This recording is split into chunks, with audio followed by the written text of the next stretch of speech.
Hello hi friends, ഞാനിപ്പോൾ വന്ന് നിൽക്കുന്നത് ഒരു വലിയ ഒരു കാട്ടിലാണ്. ഇവിടെ എന്താ നടക്കുന്നതെന്ന് അറിയാമോ? ഇതൊരു ഷൂട്ടിംഗ് ലൊക്കേഷനാണ് കേട്ടോ. അതിൻ്റെ ഇവിടെ കുറച്ച് മച്ചാന്മാരെ എന്തൊക്കെയോ കാണിക്കുന്നുണ്ട്. അതെന്താണെന്ന് അറിയാനാണ് ഞാനും വന്നിരിക്കുന്നത്. ഒരു കാര്യം ചെയ്യാം, നമുക്ക് ജസ്റ്റ് ഒന്ന് പോയി നോക്കി നോക്കാം. Just follow me.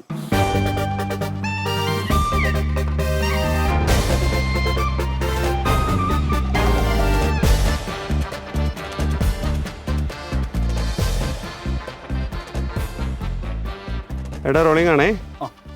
ആക്ഷൻ. ഞാൻ പറയാം. മഴ പെയ്തു, കാറ്റൂതി. ഞാൻ പറയാം.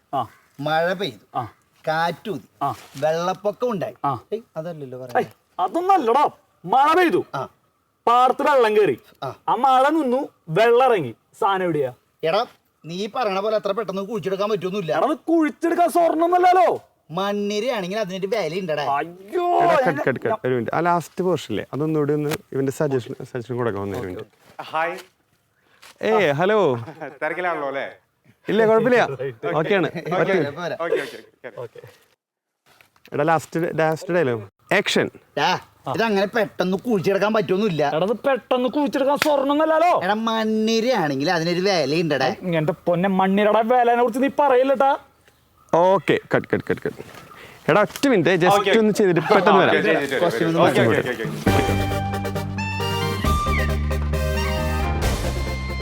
ഷൂട്ടിംഗ് ലൊക്കേഷൻ എന്നൊക്കെ പറഞ്ഞപ്പോൾ ഞാൻ വിചാരിച്ചു ഒരു ഫുൾ ക്രൂ ഒക്കെ ഉണ്ടായിരിക്കും. പക്ഷെ ഇതാകെ ഒരു 3 പേരേ ഉള്ളൂ. ഇവരെന്തോ കടുക് അങ്ങനെ എന്തോ പേരൊക്കെയാണെന്നാണ് നമ്മൾ അറിഞ്ഞത്. കൂടുതൽ ഡീറ്റെയിൽസും കാര്യങ്ങളൊക്കെ നമുക്ക് എന്തായാലും അവരോട് തന്നെ ചോദിച്ചു നോക്കാം. അപ്പോൾ ഈ മച്ചാന്മാരുടെ ആ ഒരു ആക്ടിവിറ്റി എന്തായാലും അവരൊന്ന് ഡ്രസ്സ് ചേഞ്ച് ചെയ്യാൻ പോയിട്ടുണ്ട്. അതിനുശേഷം വരുമ്പോൾ നമുക്ക് കാര്യമായിട്ട് അവരൊന്ന് പിടിക്കാം.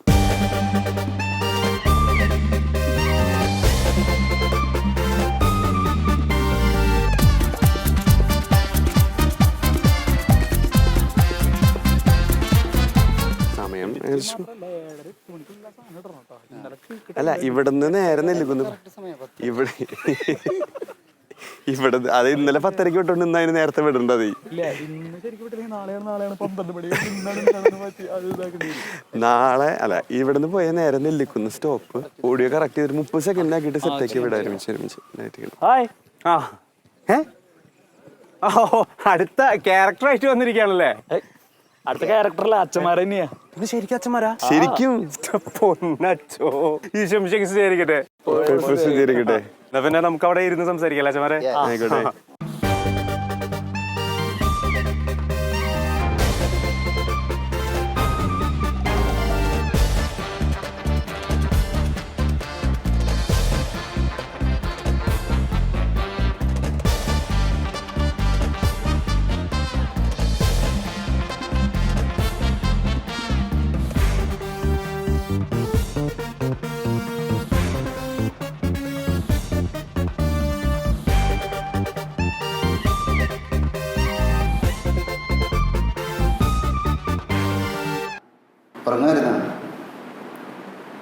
എടാ ഞാൻ ഒരു സ്ക്രിപ്റ്റ് അയച്ചിട്ടുണ്ട്.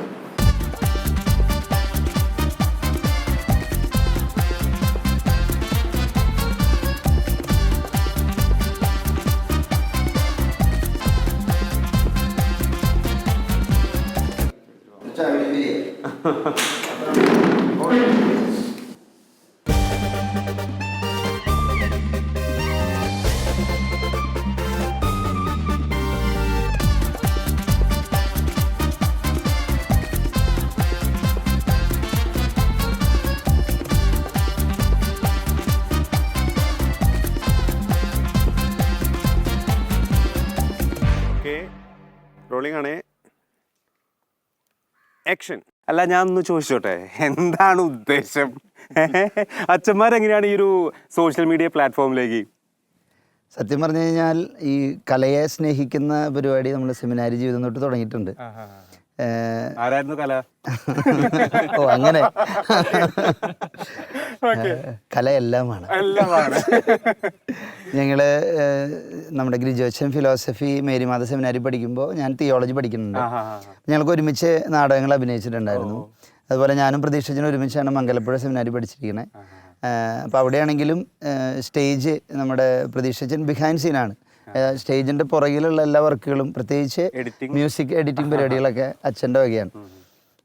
അപ്പോൾ ഞങ്ങൾ പട്ടം കിട്ടിയതിന് ശേഷമാണെങ്കിലും എങ്ങനെ ഈ ഒരു കല നമുക്ക് നമ്മുടെ വൈദിക ജീവിതത്തിൽ അല്ലെങ്കിൽ മറ്റുള്ളവർക്കൊരു ഒരു സന്ദേശം കൊടുക്കാവുന്ന രീതിയിൽ എങ്ങനെ ഉപയോഗിക്കാം എന്നുള്ളൊരു ചിന്തയുണ്ടായിരുന്നു. നാടകങ്ങൾ കളിക്കുമായിരുന്നു. പട്ടം കിട്ടി കൊച്ചച്ഛനൊക്കെ ആയിരിക്കുന്ന സമയത്ത് അതിൻ്റെ വെളിച്ചത്തിലാണ് ഇപ്പോൾ അച്ഛൻ കൊച്ചച്ഛനായിരിക്കുന്ന സ്ഥലത്തൊക്കെ നാടകങ്ങൾ അവതരിപ്പിച്ചിട്ടുണ്ട്, ഞാനും അവതരിപ്പിച്ചിട്ടുണ്ട്. പ്രതീക്ഷനും യൂത്തിനെ കൊണ്ട് ചെയ്യാൻ പറ്റാവുന്ന രീതിയിൽ ഈ ഒരു ആർട്ട് അതിലൂടെ ഒരു മെസ്സേജ് എന്നുള്ള രീതിയിലൊക്കെ ചെയ്യാറുണ്ട്. ഞാൻ അതിനുശേഷം കൊച്ചച്ഛനായിരിക്കുമ്പോൾ നാടകം പഠിക്കാൻ വേണ്ടി കാലടി യൂണിവേഴ്സിറ്റി പോയായിരുന്നു, ശ്രീ ശങ്കരാചാര്യ യൂണിവേഴ്സിറ്റിയിൽ. അവിടെ അല്ല ഈ സമയത്ത് കറക്റ്റ് ഒരു സാധനം പറയേണ്ട ഒരു കാര്യം, റാങ്ക് ഹോൾഡർ, ചില്ലറല്ല, ഒന്നാമത്തെ റാങ്ക്, ഫസ്റ്റ് റാങ്ക് കിട്ടിയായിരുന്നു. First rank. ബാക്കിയുള്ളവർ പഠിക്കാത്തതുകൊണ്ട് കിട്ടിയതാണ്. വിനയം, പേര് വിനീതെന്ന് എനിക്കാണെങ്കിൽ വിനയം മൊത്തം വിളിക്കാണ് വന്നുകൊണ്ടിരിക്കുന്നത്. അപ്പോൾ ഞാൻ സത്യം പറഞ്ഞു കഴിഞ്ഞാൽ പിതാവ് എന്നെ നാടകം പഠിക്കാൻ വിട്ടപ്പോഴും പഠിക്കാൻ പോയപ്പോഴും എൻ്റെ മനസ്സിൽ കുറച്ചും കൂടി എങ്ങനെ നന്നായി ഈ ഒരു കലയെ നമുക്ക് കാണാൻ പറ്റും അല്ലെങ്കിൽ ചെയ്യാൻ പറ്റും, ബൈബിള് അല്ലെങ്കിൽ സുവിശേഷം എന്ന് പറയുന്നത് എങ്ങനെ ഈ ഒരു കലയിലൂടെ കൊടുക്കാൻ പറ്റും എന്നുള്ളൊരു ചിന്തയുണ്ടായിരുന്നു. ഞാൻ പഠനം കഴിഞ്ഞ് തിരിച്ച് തൃശ്ശൂർ എത്തിയപ്പോൾ ഞങ്ങൾ ഒരു ട്രൂപ്പ് തുടങ്ങി നാടകത്തിൻ്റെ. ഞങ്ങൾ അച്ഛന്മാർ അഭിനയിക്കുന്നവരുടെ ഒരു ട്രൂപ്പാണ്, പാതിരി തിയേറ്റേഴ്സ് എന്ന് പറഞ്ഞിട്ടൊരു group. Judges please note Pathira theatres അല്ല, പാതിരി തിയേറ്റേഴ്സ് ആണ്. ഓക്കെ. അപ്പോൾ ഗ്രിജോച്ചനൊക്കെ പട്ടം കിട്ടി കഴിഞ്ഞപ്പോൾ ആ തിയേറ്ററിൻ്റെ അതിൽ അംഗമായി എന്നുള്ളതാണ്. ഞങ്ങൾ ഒരുമിച്ച് നാടകങ്ങൾ അഭിനയിക്കുമായിരുന്നു. പുറത്തു പോയിട്ടുള്ള പ്രൊഫഷണൽ നാടകമൊന്നുമല്ല, അച്ഛന്മാരുടെ തന്നെ ഓൺഗോയിങ് ഫോർമേഷൻ അല്ലെങ്കിൽ ഇങ്ങനെ ഫോർമേഷൻ കോഴ്സുകൾക്കൊക്കെ ആ ഒരു തീം എങ്ങനെ നമുക്ക് ഒരു കലയിലൂടെ കൺവേ ചെയ്യാൻ പറ്റും അല്ലെങ്കിൽ ഒരു നാടകത്തിലൂടെ അവതരിപ്പിക്കാൻ പറ്റും, അങ്ങനെ ഒരു അമച്വർ ടൈപ്പ് നാടകങ്ങളിലൂടെയൊക്കെയാണ് ഞങ്ങളത് പെർഫോമൻസ് നടത്തിയിരുന്നത്. അപ്പോൾ അങ്ങനെ പാതിരി തിയേറ്റേഴ്സ് ഇങ്ങനെ എല്ലാ ഫോർമേഷൻ ക്യാമ്പുകൾക്ക് ഇങ്ങനെ ചെയ്തുകൊണ്ടിരിക്കുന്ന സമയത്ത് ഞങ്ങൾക്ക് ആദ്യമായിട്ടുള്ള ഒരു ഷോർട്ട് ഫിലിം ചെയ്യാനായിട്ടൊരു അവസരം കിട്ടുകയാണ്. തൃശ്ശൂർ അതിരൂപതയുടെ കാറ്റഗിസം ഡിപ്പാർട്ട്മെൻറ്റ് അതിൻ്റെ ആ വർഷത്തെ ഉദ്ഘാടന ദിവസം ഒരു ഷോർട്ട് ഫിലിം ചെയ്യണമെന്ന് പറഞ്ഞു. അങ്ങനെ ടീച്ചറമ്മ എന്ന് പറഞ്ഞൊരു ഷോർട്ട് ഫിലിം ഞങ്ങൾ ആദ്യമായിട്ട് ചെയ്യുകയാണ്. അന്ന് ടെക്നിക്കൽ ഹെൽപ്പിന് വേണ്ടി പുറമെന്നുള്ള ക്യാമറമാനും അല്ലെങ്കിൽ അങ്ങനത്തെ ഹെൽപ്പുകൾക്കൊക്കെ പുറമെന്ന ആൾക്കാരെയൊക്കെ വിളിച്ചിട്ടുണ്ടായിരുന്നു. അന്ന് സത്യം പറഞ്ഞു കഴിഞ്ഞാൽ ഈ ഒരു ടീം സിങ്കായിട്ടുണ്ട്. അന്ന് ഗ്രിജോച്ചന ഇതിൽ അഭിനയിച്ചിട്ടുണ്ട്, അതിലൊരു അച്ഛൻ്റെ റോൾ തന്നെ അച്ഛൻ ചെയ്തിരിക്കണേ. പ്രതീക്ഷച്ചനായിരുന്നു അസോസിയേറ്റ് പ്രൊഫസർ എന്ന് പറയാം, അസോസിയേറ്റ് എന്ന് വെച്ചാൽ അങ്ങനെ പറയാൻ പറ്റില്ല, എല്ലാമായിരുന്നു. ഞാൻ ഈ ഷോട്ടുകൾ എന്താണെന്നോ അല്ലെങ്കിൽ ആദ്യമായിട്ട് ഷോർട്ട് ഫിലിം ചെയ്യുന്നതുകൊണ്ട് എനിക്ക് ബാക്കി കാര്യങ്ങളൊന്നും വലിയ പിടുത്തമുണ്ടായിരുന്നില്ല. എങ്കിലും എൻ്റെ പേര് ആയിരുന്നു സ്ക്രിപ്റ്റ് ആൻഡ് ഡയറക്ഷനിലുണ്ടായിരുന്നത്. അപ്പോൾ അങ്ങനെ ഒരു ഷോർട്ട് ഫിലിം ഞങ്ങൾ ചെയ്തു ആദ്യമായിട്ട്, ടീച്ചറമ്മ എന്നുള്ളൊരു ഷോർട്ട് ഫിലിം. അതിനുശേഷം ഉള്ളിലിങ്ങനെ ഒരെണ്ണം ചെയ്ത് കഴിയുമ്പോൾ സ്വാഭാവികമായിട്ടും അടുത്തൊരെണ്ണം ചെയ്യണം എന്നുള്ളൊരു ആഗ്രഹമൊക്കെ ഉണ്ടാവും. ആ ഒരു ആഗ്രഹം ഉള്ളിൽ അവിടെ കിടപ്പുണ്ട്. പക്ഷേ അവിചാരിതമായി നമ്മളാരും പ്രതീക്ഷിക്കാത്ത രീതിയിൽ കൊറോണ അല്ലെങ്കിൽ കോവിഡ് ഇങ്ങനെ വന്ന് കയറി. അത് വന്ന് കയറിയപ്പോൾ ഞങ്ങൾ സത്യം പറഞ്ഞ 2 മാസത്തോളം പ്രത്യേകിച്ച് പള്ളികളൊക്കെ അടച്ചു, പ്രത്യേകിച്ച് എല്ലാവരും ഒരു ലോക്ക്ഡ് ആയിരുന്ന ഒരു സമയമായിരുന്നു.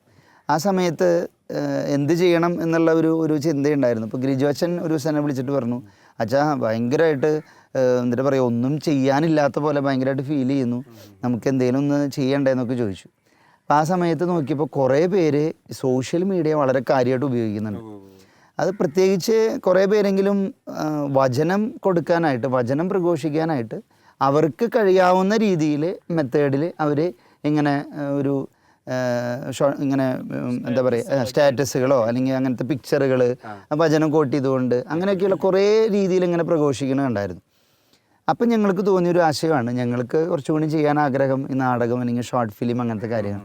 അങ്ങനെ ഒരു വഴിയിലൂടെ ഷോർട്ട് വീഡിയോസിലൂടെ എങ്ങനെ നമുക്ക് വചനം കൊടുക്കാം, അങ്ങനെ ഒരു ചിന്തയായിരുന്നു ഞങ്ങൾക്ക്. പക്ഷേ ഒരു ക്യാമറ എന്താ പറയുക, ഒരു പ്രൊഫഷണൽ ക്യാമറ എടുക്കാനോ അല്ലെങ്കിൽ അത്തരം വലിയ ചിലവുകളൊന്നും വഹിക്കാനുള്ള സാധ്യതയില്ല. പക്ഷെ നമുക്ക് എങ്ങനെ നമ്മുടേതായിട്ടുള്ള പരിമിതമായ കാര്യങ്ങളൊക്കെ വെച്ചുകൊണ്ട് എങ്ങനെ ഒരു ഷോർട്ട് ഫിലിം ചെയ്യാന്നുള്ളൊരു ഡിസ്കഷൻ ആയിരുന്നു. പ്രത്യേകിച്ച് അച്ഛന്മാരാകുമ്പോൾ ഒരുപാട് ലിമിറ്റേഷൻസ് ഉണ്ടായിരുന്നു സ്റ്റാർട്ടിങ് ഘട്ടത്തിലെങ്കിലും അല്ലേ? യെസ്, തീർച്ചയായിട്ടും അതേ ഉണ്ടായിരുന്നുള്ളൂ. അങ്ങനെ ഒരു ഷോർട്ട് ഫിലിം അല്ലെങ്കിൽ ഷോർട്ട് ഫിലിം രൂപത്തിൽ ഓരോ ഷോർട്ട് വീഡിയോസിലൂടെ നമുക്ക് സുവിശേഷം കൊടുക്കുക എന്നുള്ളൊരു ചിന്തയുണ്ട്. അതായിരുന്നു ഒരു സ്റ്റാർട്ടിങ് സ്റ്റേജ് എന്ന് പറയാം. ബാക്കിയുള്ള എനിക്ക് തോന്നുന്നു ഇവർക്ക് കുറച്ചുകൂടി എക്സ്പ്ലെയിൻ ചെയ്യാൻ പറ്റുന്നത്. ഞാനും അടുത്തു. ഇനി നിങ്ങൾ ഇതെങ്ങനെയാണ് ഈ ഒരു ടീമിന് കടുക് എന്നുള്ള ഒരു പേര് വരാൻ കാരണം? കടുക് എന്ന് പറഞ്ഞ പേരിന്റെ ഫുൾ ഉത്തരവാദി ഇതേ ഇരിക്കുന്ന മനുഷ്യനാണ്. തലതൊട്ടപ്പന് ഇദ്ദേഹമാണല്ലേ? അതെന്താണെന്ന് വെച്ചാൽ പേര് നമ്മുടെ ഇപ്പോൾ യൂത്തിൻ്റെ ഇടയിലും അതുപോലെ തന്നെ ആളുകളുടെ ഇടയിലൊക്കെ സോഷ്യൽ മീഡിയയിൽ തരംഗമായ ഒരു സംഭവമാണ് കരിക്ക് എന്ന് പറയുന്നത്. അതിൽ തന്നെ അതിൻ്റെ അടിയിൽ ഒരു ടാഗ് ലൈൻ പോലെയുണ്ട്, ഫീൽ ദ ഫ്രഷ്നെസ് ഇൻസൈഡ്. ഒരു പുതുമ എല്ലാത്തിലും ഉണ്ട്, എന്നാൽ വളരെ സരസമായിട്ട് നാച്ചുറൽ ആയിട്ടുള്ള കുറേ കാര്യങ്ങൾ. അപ്പോൾ അത് യൂത്തിൻ്റെ ഇടയിലും ഈ പറയുന്ന സോഷ്യൽ മീഡിയയിലൊക്കെ ഭയങ്കര തരംഗമായി മാറിയപ്പോൾ ആ പേര് കൊണ്ട് തന്നെ അത് ശ്രദ്ധിച്ചിട്ടുണ്ടായിരുന്നു, കരിക്ക് എന്ന് പറയുന്ന പേര്. അപ്പോൾ എന്തുകൊണ്ടും നമ്മൾ ചെയ്യുന്ന ഷോർട്ട് വീഡിയോസിന് അതുപോലത്തെ ഒരു മലയാളി തനിമയുള്ള ഒരു പേര്, അതാണ് നമ്മൾ ഉദ്ദേശിച്ചത്.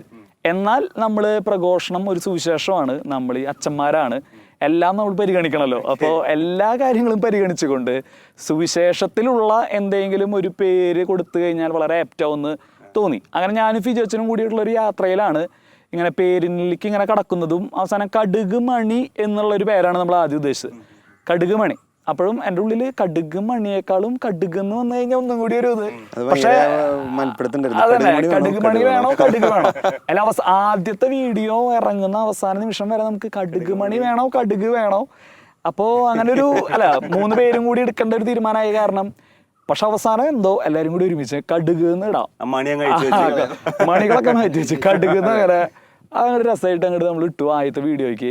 പിന്നെ അവിടെ നിന്ന് അങ്ങോട്ട് റെസ്പോൺസ് മൊത്തം ഈ കടുക് എന്നുള്ള രീതിയിൽ തന്നെ നമുക്കത് കിട്ടി തുടങ്ങി. കടുകിൻ്റെ അടുത്ത എപ്പിസോഡ്, അല്ലെങ്കിൽ കടുക് എങ്ങനെയാണ് ചെയ്യുന്നത്, ഇങ്ങനത്തെ കുറേ കാര്യങ്ങൾ വളരെ ക്യൂരിയോസിറ്റിയോട് കൂടി അച്ഛന്മാരായാലും അതുപോലെ തന്നെ നമ്മുടെ ഇടവക്കാരൊക്കെ ആയാലും ചോദിക്കുമ്പോൾ തന്നെ ആ പേര് തന്നെ ഒരു സ്വീകാര്യമായി എന്നുള്ളത് അപ്പൊ തന്നെ നമുക്ക് മനസ്സിലായി.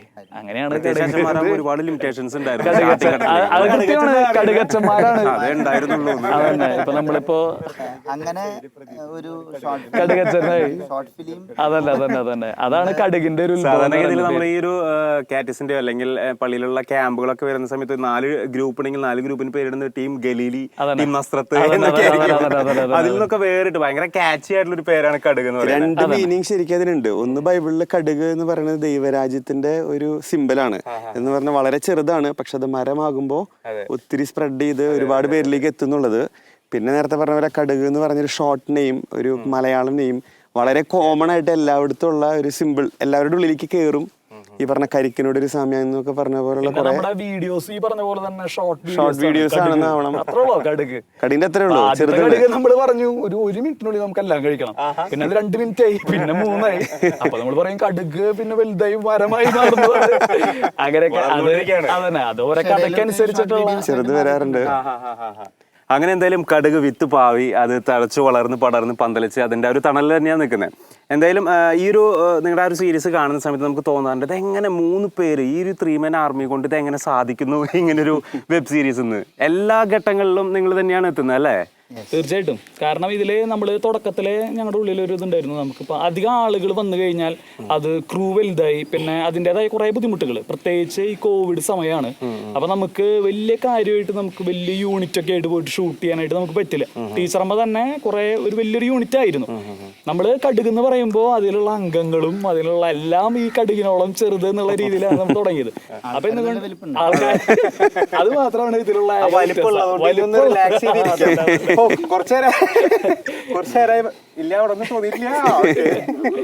അപ്പൊ അതുകൊണ്ട് തന്നെ കടുക് എപ്പോഴും ഞങ്ങള് മാക്സിമം ആളുകൾ കുറച്ച്, മാക്സിമം എന്ന് വെച്ചിട്ടുണ്ടെങ്കിൽ നമ്മൾ 3 പേര് തന്നെ ചെയ്യാമെന്നുള്ള രീതിയായിരുന്നു.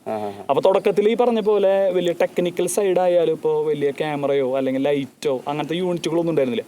നമ്മൾ ആദ്യം തന്നെ ഈ ആദ്യത്തെ എപ്പിസോഡുകൾ ചെയ്യുന്നത് മൊബൈൽ ഫോൺ വെച്ചിട്ടാണ് നമ്മൾ ഇത് ഷൂട്ട് ചെയ്യുന്നത്. ഇപ്പൊ ഞാൻ ഫിജോച്ചനായിരുന്നു ആദ്യത്തേൽ അഭിനയിച്ചിരുന്നത്.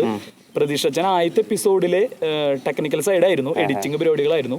പക്ഷേ ആ വീഡിയോയില് മാസ്കിങ് വന്നിട്ടുണ്ട്. അപ്പൊ അതുകൊണ്ട് അതിൽ അഭിനയിച്ച ഒരു വ്യക്തി ഇപ്പോഴും പ്രതീക്ഷച്ചനാണെന്നാണ് നിലവിൽ ധാരണ. പക്ഷെ അച്ഛൻ അന്ന് അതിന്റെ ബാക്ക്ഗ്രൗണ്ടിലാണ് പ്രവർത്തിച്ചത്. അപ്പോൾ 2 പേര് അഭിനയിക്കുമ്പോൾ നമ്മൾ ട്രൈപോഡ് വെച്ചിട്ടാണ് നമ്മളത് ഷൂട്ട് ചെയ്തത് മൊബൈൽ ഫോണിൽ. പിന്നെ നമ്മുടെ സെമിനാറിൽ ഉണ്ടായിരുന്ന ബ്രദേഴ്സിനെ കൊണ്ട് അത് പിടിപ്പിച്ചു. അങ്ങനെ വളരെ പരിമിതമായ രീതിയിലാണ് നമ്മൾ തുടങ്ങുന്നത് തന്നെ. അപ്പൊ നമുക്ക് നമ്മുടെ ഉള്ളിലൊരു ധാരണ ഉണ്ടായിരുന്നു, എന്തുകൊണ്ടും ഈ 3 പേരെ വെച്ചിട്ട് അതെങ്ങനെ ചെയ്യാൻ പറ്റും, അതിനുള്ളത് മതി, ആ രീതിയിലാണ് നമ്മൾ തുടങ്ങിയത്. പക്ഷേ പതിയെ പിന്നെ അതിലേക്ക് നമ്മൾ 2-3 പേരുടെ സഹായങ്ങൾ ഇങ്ങനെ വന്നു. ചില അച്ഛന്മാർ തന്നെ അതിലേക്ക് കടന്നു നമ്മളെ ഹെൽപ്പ് ചെയ്യാനായിട്ട്. പക്ഷേ എന്തുകൊണ്ടും ഈ ഒരു 3-man ആർമി എന്ന് പറയുന്ന ഒരു കൺസെപ്റ്റിൽ തന്നെയാണ് ഇപ്പോഴും മുന്നോട്ട് പോയിക്കൊണ്ടിരിക്കുന്നത്. കുറെ അച്ഛന്മാർക്ക് ഇതിന്റെ ഭാഗമാവാൻ സാധിച്ചിട്ടുണ്ട്. കുറച്ച് ആത്മായർക്കും നമുക്ക് പറയാമല്ലോ, കുറച്ച് എപ്പിസോഡുകളിൽ വേറെ കുറെ ആളുകൾ നമ്മൾ കാണുന്നുണ്ട്. അത് ഈ അടുത്ത കടുകിന്റെ എപ്പിസോഡുകളിലാണ് വേറെ കുറച്ച് ഇപ്പൊ കുട്ടികളായാലും അല്ലെങ്കിൽ മുതിർന്ന കുറച്ച് പേരൊക്കെ അങ്ങനെയും കുറച്ച് പേർക്കും കൂടി അവസരത്തിൽ കിട്ടിയിട്ടുണ്ട്. അങ്ങനെയാണ് ഇതിന്റെ ഒരു മെയിൻ സ്ട്രീമിൽ 3 പേരാകുമ്പോൾ ഈ പറഞ്ഞ പോലെ ഭയങ്കര പ്ലസ് ഉണ്ട്, ഒപ്പം മൈനസ് ഉണ്ട്. ലിമിറ്റഡ് ആകുമ്പോൾ കുറെ ബുദ്ധിമുട്ടുണ്ട്. പക്ഷെ നേരത്തെ പറഞ്ഞാൽ ആള് കൂടിയ പാമ്പ് ചാല് എന്ന് പറഞ്ഞ പോലെ 3 പേരായി കഴിഞ്ഞ ഒരു വിധം ഒരു നാക്കിൽ പോവാം. ഇല്ലെങ്കിൽ ഭയങ്കര അഭിപ്രായമായിരിക്കും. പിന്നെ അഭിപ്രായം തീരുമാനമായി വരുമ്പോൾ കുറെ സമയം എടുക്കും. ഇതിപ്പോ ഏറെക്കുറെ കടുകിന്റെ നമ്മുടെ ഇപ്പൊ ഈ കഴിഞ്ഞൊരു വർഷം കഴിഞ്ഞു, ഇപ്പോ 1.5 വർഷം ആവാറായി. ഈ ഒരു 1.5 വർഷത്തെ നമ്മൾ ജസ്റ്റ് നോക്കുമ്പോൾ ഞങ്ങൾക്ക് മനസ്സിലാക്കുന്ന കാര്യം 3 പേരുടെ ഐഡിയകള് ഏറെക്കുറെ ഒരേപോലെ പോണൊരു സെറ്റപ്പാണ്. ഫിജോച്ചൻ പറഞ്ഞാൽ എനിക്കും ഗ്രിജോനും ഒക്കെയാണ്. അല്ലെങ്കിൽ ഇപ്പൊ ഞാൻ പറഞ്ഞ ഇവർക്ക് പൊതുവെ വലിയ പ്രശ്നം ഉണ്ടാവില്ല. അല്ലെങ്കിൽ ഇപ്പൊ ഗ്രിജോച്ചന്റെ സജഷൻസ് നമുക്ക് ഓക്കെയാണ്. അപ്പൊ ഞാൻ പറഞ്ഞ ചേഞ്ച് ചെയ്യണ്ടാണെങ്കിൽ ചേഞ്ച് ചെയ്യാം. ഇനി അല്ലെങ്കിൽ അതിന് കൗണ്ടർ ഉണ്ടെങ്കിൽ അത് പറഞ്ഞ് അത് ക്ലിയർ ചെയ്ത് വളരെ സ്മൂത്താണ്. അപ്പോൾ പുതിയതായിട്ട് ഇനി ഒരുപാട് പേര് വരുമ്പോൾ നമുക്കത് എങ്ങനെ അക്കോമഡേറ്റ് ചെയ്യാൻ പറ്റുന്നൊരു ടെൻഷൻ. അതേസമയം ഓരോ എപ്പിസോഡുകൾക്ക് അനുസരിച്ച് ഇപ്പോൾ ആർട്ടിസ്റ്റായിട്ട് അഭിനയിക്കാനും അതേസമയം ടെക്നിക്കലി സഹായിക്കാനും ചിലപ്പോഴൊക്കെ ആൾക്കാർ വരാറുണ്ട്. അത് ഓരോ എപ്പിസോഡിനനുസരിച്ച് മെയിൻ സ്ട്രീമിൽ 3 പേര് പോകുമ്പോൾ അതിൻ്റെ ഒരു സ്മൂത്ത്. പിന്നെ ഈ 3 പേരിലേക്ക് ഒതുക്കാൻ ഒരു കാര്യം കൂടി ഉള്ളത്, കഥാപാത്രങ്ങളുടെ എണ്ണം കൂടുന്തോറും ഈ ഇതിന്റെ വലിപ്പം കൂടി. അപ്പൊ നമ്മൾ ഒരു 3 കഥാപാത്രങ്ങളിലേക്ക് ഒരു കഥയെ ഒതുക്കുമ്പോൾ സ്വാഭാവികമായിട്ടും നമുക്ക് ആ ചെറിയ വീഡിയോസിൽ അല്ലെങ്കിൽ വലിയ ലെങ്തി അല്ലാത്ത വീഡിയോസ് ഉണ്ടാക്കാനും നമുക്ക് പറ്റും. അപ്പോൾ ഒരു കഥ 3 പേരിലേക്ക് ഒതുക്കുമ്പോൾ ഉണ്ടാകുന്ന ഒരു അഡ്വാൻറ്റേജ് അതാണ്. മീൻസ് നമുക്ക് വലിയ ഒരു എപ്പിസോഡിന് പകരം ഷോർട്ടാക്കിയിട്ട് ചെയ്യാൻ പറ്റും എന്നുള്ളൊരു കാര്യം. എല്ലാം ചെയ്തിട്ട് വട്ടായിട്ടുണ്ടായിരുന്നു. 3 കഥാപാത്രമാകുമ്പോ തന്നെ ഇതായിട്ടുണ്ട്. പിന്നെ വേറൊരു കമന്റ് ഇതിനുണ്ട്, എന്നും നിങ്ങളുടെ മുഖം തന്നെ കണ്ടോണ്ടിരിക്കണേ, വല്ലപ്പോഴൊക്കെ മാറി വരണം നല്ലതെന്ന് പറയുന്ന ആൾക്കാർ. കാരണം ഇടയ്ക്ക് ഞങ്ങൾ താടി വടിക്കും, ചിലപ്പോ താടി നീട്ടും. രൂപമാറ്റങ്ങളുണ്ട് ഈ സിനിമയിലൊക്കെ ഉണ്ടാവുന്ന പോലെ തന്നെ. ചാൻസ് ചോദിച്ചു, ചാൻസ് തരുമെന്ന് ചോദിച്ചിട്ട് തൊട്ടപ്പുറത്തുള്ള ഓൾട്ടർ വോയിസ് തന്നെ വരുന്നുണ്ടോ? തീർച്ചയായിട്ടും. അതായത് ഇപ്പൊ നമ്മളിപ്പോ നമുക്ക് ഒരു പരിചയമില്ലാത്ത സ്ഥലങ്ങളിൽ നമ്മൾ കുർബാന ചെല്ലാൻ പോകുന്നു, അല്ലെങ്കിൽ എന്തെങ്കിലും ആവശ്യത്തിന് ഇപ്പൊ നമ്മൾ വല്ല വെഞ്ചിരിപ്പിനൊക്കെ പോകുമ്പോൾ അച്ഛങ്ങനെ കടുകില് നമ്മൾ കുറെ കണ്ടിട്ടുണ്ട്. അപ്പൊ ഒരു ഫോട്ടോ എടുക്കട്ടെ, സെൽഫി. അപ്പൊ നമുക്ക് വേറെ പ്രത്യേകിച്ച് ഒരു ചെലവില്ലല്ലോ, നമ്മള് അതിനെന്താ കുഴപ്പമില്ല. അച്ഛൻ ഇനി ഒരു കാര്യം കൂടി ഉണ്ട്, അതാണ് അടുത്ത്. അതിലേക്ക് വേണ്ടിയിട്ടാണ് ഈ പറയുന്ന കാര്യങ്ങളൊക്കെ.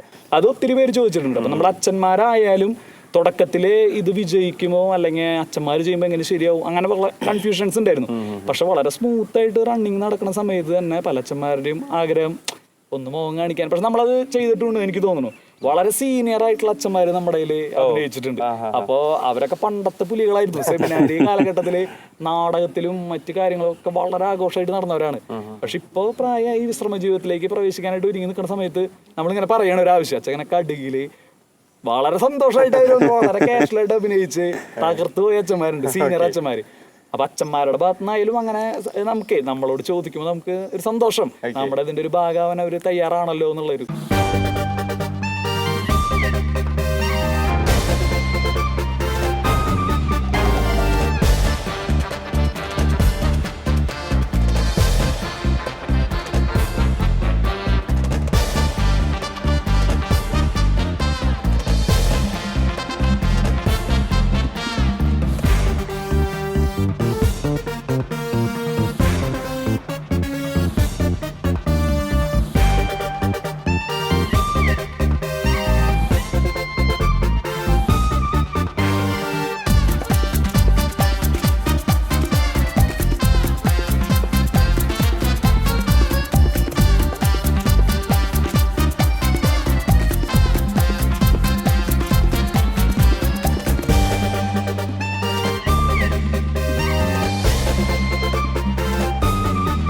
ഇനി ആക്ച്വലി ഇത് എങ്ങനെയാ അതിന്റെ ഫണ്ടിങ്ങും കാര്യങ്ങളൊക്കെ? ഇപ്പൊ അത്യാവശ്യം എപ്പിസോഡുകളായാലോ അല്ലെ മുന്നിലേക്ക് പോകണം. ഇപ്പൊ എങ്ങനെയാ ഫണ്ടിങ് ഒക്കെ? എങ്ങനെയാ? ചിരിയൊക്കെ കൊള്ളാം. ഞങ്ങള് ഇങ്ങനെ ഒരു പ്രൊഡക്ഷൻ തുടങ്ങുമ്പോൾ തന്നെ എങ്ങനെ പ്രൊഡക്ഷൻ എത്ര സിമ്പിളായിട്ട് ചെയ്യാമെന്ന് ആലോചിച്ചിട്ടാണ് തുടങ്ങി. അതുകൊണ്ടാണ് ആദ്യത്തെ 2 എപ്പിസോഡ് നമ്മൾ ആദ്യത്തെ എപ്പിസോഡ് എൻ്റെ ഫോണിലാണ് ക്യാപ്ചർ ചെയ്തത്, രണ്ടാമത്തെ എപ്പിസോഡ് പ്രതീക്ഷച്ചൻ്റെ ഫോണിലാണ് ചെയ്തത്. പിന്നെ അതിന് ശേഷം ഒരു ചെറിയ DSLR-ലേക്ക് മാറി. അപ്പോൾ ഇങ്ങനെ പതുക്കെ പതുക്കെ ചെറിയൊരു ഒരു ഡെവലപ്മെൻ്റ് ഉണ്ട് ഓരോ ക്യാമറ കാര്യത്തിലാണെങ്കിലും ഓരോ കാര്യങ്ങളിലാണെങ്കിലും. ആദ്യമായിട്ട് നമുക്ക് ഇങ്ങനെ ഒരു ഫണ്ട് സ്പോൺസർഷിപ്പ് പോലെ കിട്ടിയത് ഒരു 4-ാമത്തെ എപ്പിസോഡിലാണ്. അതിൽ കുറച്ചധികം കോസ്റ്റ്യൂംസും സാധനങ്ങളൊക്കെ നമുക്ക് എടുക്കേണ്ടി വന്നു. ഓണത്തിന്റെ എപ്പിസോഡ് മാവേലി പ്രാഞ്ചി എന്ന് പറഞ്ഞിട്ടൊരു എപ്പിസോഡായിരുന്നു. ഹിറ്റായിരുന്നു. അതിൽ കോമഡി ടൈപ്പുള്ള ഒരു സാധനമായിരുന്നു. അപ്പോൾ അന്ന് ഒരു സ്പോൺസർഷിപ്പ് കിട്ടിയിട്ട് പിന്നെ കിട്ടണത് എനിക്ക് തോന്നുന്നു ഒരു 9ാമത്തെയോ 10ാമത്തെയോ എപ്പിസോഡ് ആകുമ്പോഴാണ്. അപ്പം അതിനിടയിലുള്ള ചിലവുകളൊക്കെ ഇതൊരു സത്യം പറഞ്ഞൊരു പാഷനാണ്. വചനം പ്രഘോഷിക്കുക എന്ന് പറയുന്നത് ഒരു പാഷൻ, അത് ഈ വഴിയിലൂടെ പ്രഘോഷിക്കുക എന്ന് പറയുന്നത്. അപ്പം അതുകൊണ്ട് അതിനെ ഞങ്ങൾ 3 പേരും കൈകാര്യം ചെയ്തത് ഞങ്ങളുടെ 3 പേരിൽ നിന്നും പൈസ എടുത്തുകൊണ്ടായിരുന്നു ആ ഒരു പാഷൻ ഞങ്ങൾ ചെയ്തുകൊണ്ടിരുന്നത്. പക്ഷേ ഇപ്പോൾ അത് അറിഞ്ഞു തുടങ്ങിയപ്പോൾ ആളുകൾക്ക് ഇങ്ങനെ വീഡിയോസ് വരണം എന്നുള്ള ആഗ്രഹമൊക്കെ ഉണ്ടായപ്പോൾ ഇങ്ങനെ സ്പോൺസർഷിപ്പുകളൊക്കെ നമുക്ക് കിട്ടിത്തുടങ്ങി. പ്രത്യേകിച്ച് ഇപ്പോൾ കോൺവെൻറ്റുകൾ, പള്ളികൾ, അല്ലെങ്കിൽ ചില സ്ഥാപനങ്ങൾ, അച്ഛന്മാരൊക്കെ ചിലർ പേഴ്സണലി അവർ വിളിച്ച് ശരിക്കും അതൊക്കെ ഞങ്ങൾക്ക് ഭയങ്കര ഒരു ടച്ചിങ് എക്സ്പീരിയൻസ് ആയിരുന്നു. അതായത് ഒരിക്കലും ഫിനാൻഷ്യൽ സൈഡ് നിങ്ങൾക്ക് ഇല്ലാത്തതിൻ്റെ പേരിൽ നിർത്തരുത് എന്ന് പറഞ്ഞ് പേര് വെളിപ്പെടുത്താൻ ആഗ്രഹിക്കാതെ തന്നെ വെൽവിഷേഴ്സായിട്ട് വന്നിട്ടുള്ള ഒരു ഭയങ്കരമായിട്ട് സപ്പോർട്ട് ചെയ്തിട്ടുണ്ട് ശരിക്കും. അങ്ങനെയാണ് ശരിക്കും പറഞ്ഞു കഴിഞ്ഞാൽ ഫണ്ട് എന്നുള്ള രീതിയിൽ പോകുന്നത്. നമുക്ക് ചില എപ്പിസോഡുകൾക്ക് നമ്മൾ 5000 രൂപയാണ് ഇതിൻ്റെ ഒരു സ്പോൺസർഷിപ്പായിട്ട് മേടിക്കണേ. ചില എപ്പിസോഡുകൾക്ക് നമുക്ക് അത്ര വരില്ല, അതേസമയം ചിലത് അതിനും കൂടുതൽ വരും. അപ്പം അത് ഇങ്ങനെ ബാലൻസ് ചെയ്ത് പോകുന്നു എന്നുള്ളൊരു കാര്യമാണ്. സത്യത്തിൽ ലാലേട്ടൻ പറഞ്ഞുള്ളൊരു ഡയലോഗാണ്, പക്ഷെ കടുക് ടീമിന് അത് ആപ്റ്റാണ്, എന്തോ ഇഷ്ടമാണ് എല്ലാവർക്കും. പിന്നെ എടുത്തു പറയേണ്ട ഒരു പേരുണ്ട്, അത് തൃശ്ശൂര് ഫോട്ടോ ലിങ്ക് എന്ന് പറയുന്ന ഒരു, അത് പ്രതീക്ഷിച്ചും പറയായിരിക്കും കുറച്ചുകൂടെ. അത് ഈ ഇഷ്ടമാണെന്ന് പറഞ്ഞതിൻ്റെ ഒരു ഇമ്പാക്റ്റ് ആണെന്ന് തോന്നുന്നു. ഈ പറഞ്ഞ പോലെ ആദ്യത്തെ എപ്പിസോഡിലൊന്നും അത്ര ശ്രദ്ധിക്കപ്പെട്ടിട്ടുണ്ടായിരുന്നില്ല എന്ന് തോന്നുന്നു. പക്ഷേ ഈ 4-5 എപ്പിസോഡൊക്കെ കഴിഞ്ഞപ്പോൾ വചനം പ്രഘോഷിക്കാൻ ഇങ്ങനെയും ഇത്രയും എഫക്റ്റീവായിട്ട് പ്രത്യേകിച്ച് സോഷ്യൽ മീഡിയയിലൊക്കെ ചെയ്യാൻ പറ്റുന്നു എന്ന് മനസ്സിലാക്കിയപ്പോൾ ഞങ്ങളെ സപ്പോർട്ട് ചെയ്ത ഒരുപാട് പേരിൽ ഏറ്റവും പ്രധാനപ്പെട്ട ഒരാളാണ് ഈ വിൽസേട്ടൻ. നടത്തറ ഇടവക്കാരനാണ്. ഞാൻ മുൻപോടെ കൊച്ചിനായിരുന്നു. അപ്പോൾ പുള്ളിക്ക് ഇവിടെ തൃശ്ശൂർ ഷോപ്പുണ്ട്, ക്യാമറ സെയിൽസും സർവീസ് റെൻ്റലൊക്കെ ആയിട്ട്.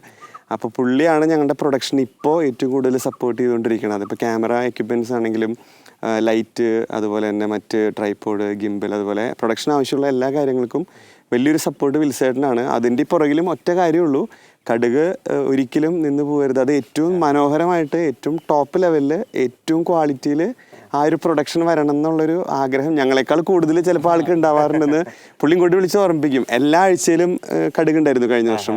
അപ്പോൾ തിങ്കളാഴ്ച ചൊവ്വാഴ്ചയൊക്കെ നമുക്ക് ഷൂട്ട് ഉണ്ടാവാറുണ്ട്. അപ്പോൾ ചൊവ്വാഴ്ചയായിട്ട് വന്നില്ലെങ്കിൽ വിളിക്കും, കടുകില്ല ഈ പ്രാവശ്യം. ചിലപ്പോൾ സ്ക്രിപ്റ്റ് റെഡി ആവാണ്ടോ ലൊക്കേഷനൊക്കെ കറക്റ്റ് ആവാണ്ടായിരിക്കും നമ്മൾ വെയിറ്റ് ചെയ്യുക. പക്ഷേ പുള്ളി ഇങ്ങോട്ട് വിളിച്ച് നോക്കി. അപ്പോൾ അത്രയും ഈ ഒരു കടുകിനെ സ്നേഹിക്കുന്ന ആൾക്കാരിലെ മുൻഗണനയിലുള്ള ഞങ്ങളെ പ്രൊഡക്ഷനിൽ സപ്പോർട്ട് ചെയ്യുന്ന ആളാണ് വിൽസേട്ടൻ. അപ്പോൾ ഫിനാൻഷ്യൽ സൈഡിൻ്റെ ഒപ്പം തന്നെ ഞങ്ങളെപ്പോഴും ഏറെ നന്ദിയോടുകൂടെ ഓർക്കുന്ന ഒരാളാണ് ശരിക്കും. ചെയ്ത് ശരിയാക്കിയിട്ട് നിർത്തിയാൽ മതി.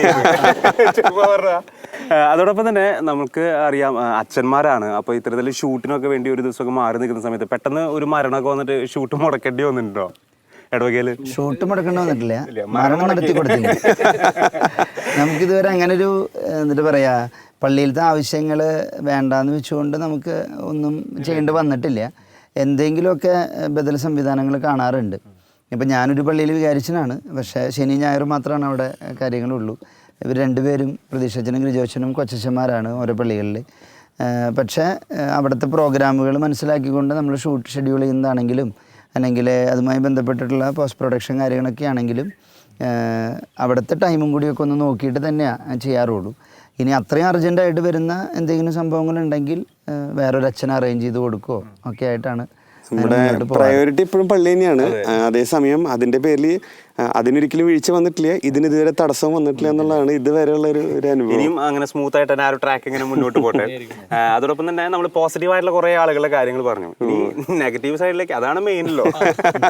നമുക്ക് ഇത്തരത്തിൽ നെഗറ്റീവായിട്ടുള്ള കുറച്ച് ക്യാരക്ടേഴ്സ് ഒക്കെ ചെയ്യുമ്പോൾ എന്തുട്ടാ അങ്ങനെയൊക്കെ ചെയ്യണോ, ഇതൊക്കെ ചെയ്യണോ, അങ്ങനെ ഒരു വിഭാഗമില്ലേ ഇപ്പോഴും? അല്ലാണ്ട് അതേ ഉണ്ട്, അതേ ഉള്ളൂ എന്നൊക്കെ അല്ലേ. അതിനൊക്കെ നമ്മൾ എങ്ങനെയാ ഇപ്പോൾ പറഞ്ഞ് മനസ്സിലാക്കുക തന്നെയാണ് ചെയ്യുന്നത്. ഇപ്പൊ നമ്മള് അങ്ങനെ എനിക്ക് തോന്നുന്നു നമ്മള് ഒരു കാലുവെപ്പ് നടത്തിയത് വളരെ ഞങ്ങൾക്ക് 3 പേർക്ക് ആശങ്കയുണ്ടായിരുന്നു. പെണ്ണെന്ന് പറയുന്ന ഒരു എപ്പിസോഡ്, നമ്മുടെ കടുകിന്റെ ഒരു എപ്പിസോഡ്, അത് വളരെ ഷോർട്ടായിട്ടുള്ള ഒരു എപ്പിസോഡായിരുന്നു. പക്ഷെ ഇതുവരെ കൈകാര്യം ചെയ്യാത്തൊരു വിഷയം ഞങ്ങൾ അച്ഛന്മാർ കൈകാര്യം ചെയ്തൊരു അവസ്ഥയായിരുന്നു. 3 പേരും പക്ക നെഗറ്റീവ് ആയിരുന്നു. അതിൽ ഏറ്റവും വലിയ വില്ലൻ ഞാനായിരുന്നു. പേരുദോഷം ഇതുവരെയും ഏറ്റവും കൂടുതൽ ഗിരിജോച്ചന് കിട്ടിയേക്കണേ. പേരുദോഷത്തിന്റെ ഫസ്റ്റ് ആണ്. അപ്പൊ ആ ക്യാരക്ടർ ഞാൻ ചോദിച്ചു വാങ്ങിച്ചത് അത് മൊത്തത്തിൽ അഭിനയിച്ചു കഴിഞ്ഞപ്പോൾ നമുക്ക് ടെൻഷനായി. കാരണം നമ്മളെ കാണുന്ന ഒരു ഭൂരിഭാഗം ആളുകൾ എന്ന് പറയുന്നത് അതിലും മെജോറിറ്റി സിസ്റ്റേഴ്സ്, അച്ഛന്മാര്, ആ ഒരു കാറ്റഗറിയാണ് പിതാക്കന്മാരടക്കം. അപ്പൊ അവരുടെ ഇടയിൽ ഈ ഒരു വിഷയം അത് എത്രത്തോളം സ്വീകാര്യമാകും, അല്ലെങ്കിൽ എങ്ങനെ അതിനെ കാണും, എത്രയൊക്കെ പറഞ്ഞാൽ ഏതൊക്കെ കോസ്റ്റ്യൂം ധരിച്ചാലും അച്ഛനാണ് നിൽക്കുന്നത് എന്നുള്ളൊരു ചിന്തയുണ്ടല്ലോ. ഇത് കഴിഞ്ഞാൽ നമ്മളെ സമീപിക്കുന്ന വ്യക്തികളുടെ മനോഭാവം. പക്ഷെ എനിക്ക് തോന്നുന്നു ഏറ്റവും കൂടുതൽ ചർച്ച ചെയ്യപ്പെട്ടൊരു എപ്പിസോഡ് അത് തന്നെയാണ് പെണ്ണെന്ന് പറയുന്നത്. പക്ഷെ ഏറ്റവും കൂടുതൽ പോസിറ്റീവായിട്ട് ഈവൻ ടോണി പിതാവ് അടക്കം പ്രസംഗത്തിൽ അത് ആഡ് ചെയ്തു ആ ഒരു കടുകിന്റെ എപ്പിസോഡിനെ കുറിച്ച്, പെണ്ണെന്ന് പറയുന്ന എപ്പിസോഡിനെ കുറിച്ച്.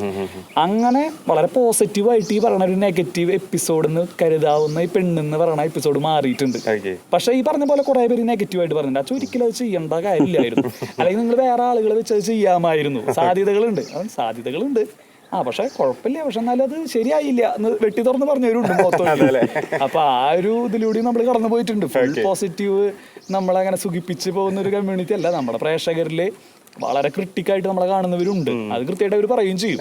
ഈ സീരിയലുകളിലൊക്കെ വില്ലൻ കഥാപാത്രത്തെ അവതരിപ്പിക്കുന്ന വില്ലത്തിമാരുണ്ടല്ലോ, ഇവരൊക്കെ ഏതെങ്കിലും ഒരു ഫംഗ്ഷന് പോയി കഴിഞ്ഞാൽ അവിടെ ഈ അമ്മച്ചിമാരുടെ കടന്നുകയറ്റം, ആക്രമണമൊക്കെ നേരിടാറുണ്ട്. അങ്ങനെ എന്തെങ്കിലുമൊക്കെ, അല്ലെങ്കിൽ അത്തരത്തിൽ എന്തെങ്കിലും സംഭവം ഉണ്ടായിട്ടുണ്ടോ? അത്തരത്തിൽ എനിക്കൊരു അനുഭവം ഉണ്ടായിട്ടുണ്ട്. എനിക്ക് മിന്നൽ ബാബു എന്ന് പറഞ്ഞ ഒരു എപ്പിസോഡില് ഒരു കൊച്ചിനെ വണ്ടി ഇടിക്കുന്ന ഒരു ആളുടെ ശ്രദ്ധ മൂലം.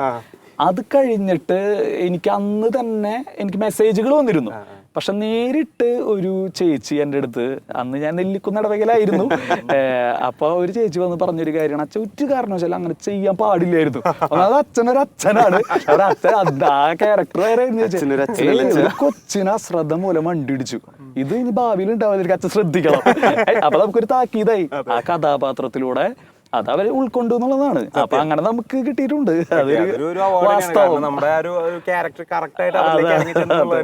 ഗിരിജേച്ചിന്റെ എല്ലാ ക്യാരക്ടറും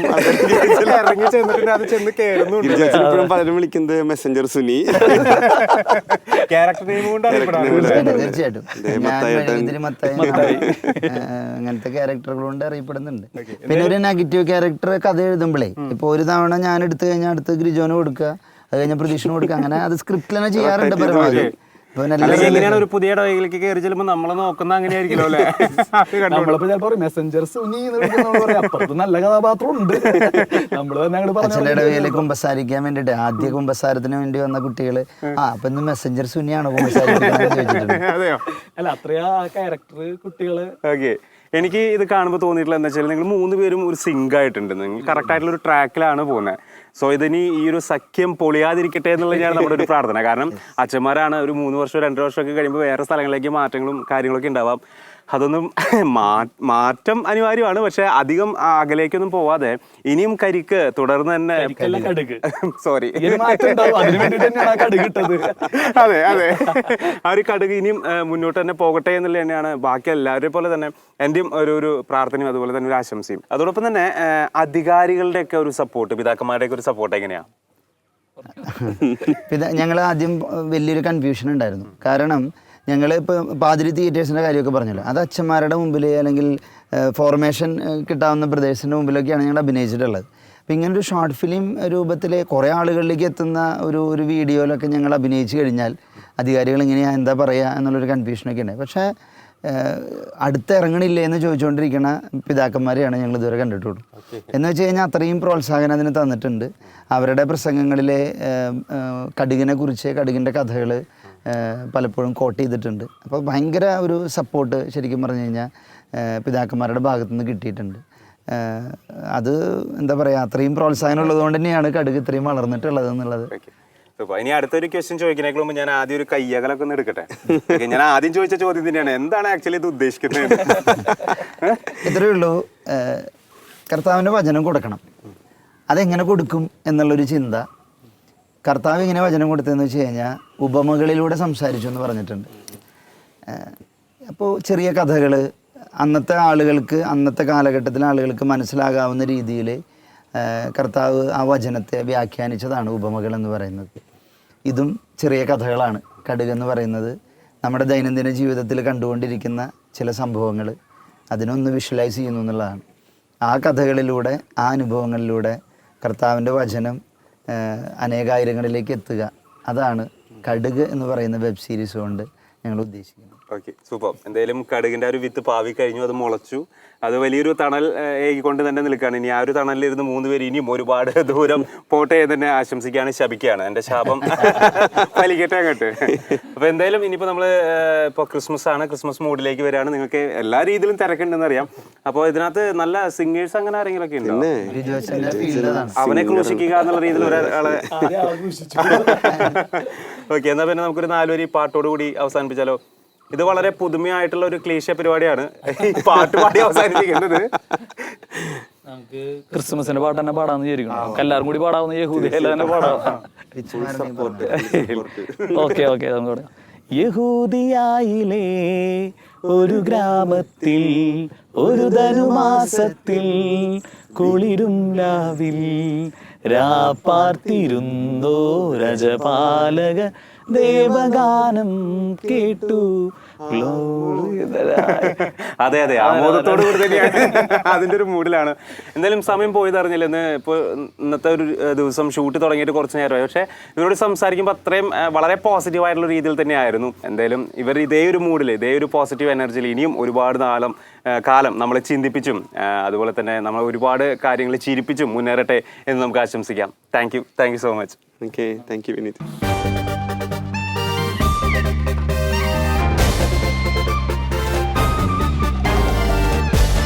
കാണാപ്പാടകൾ പറഞ്ഞു 2 പ്രാവശ്യം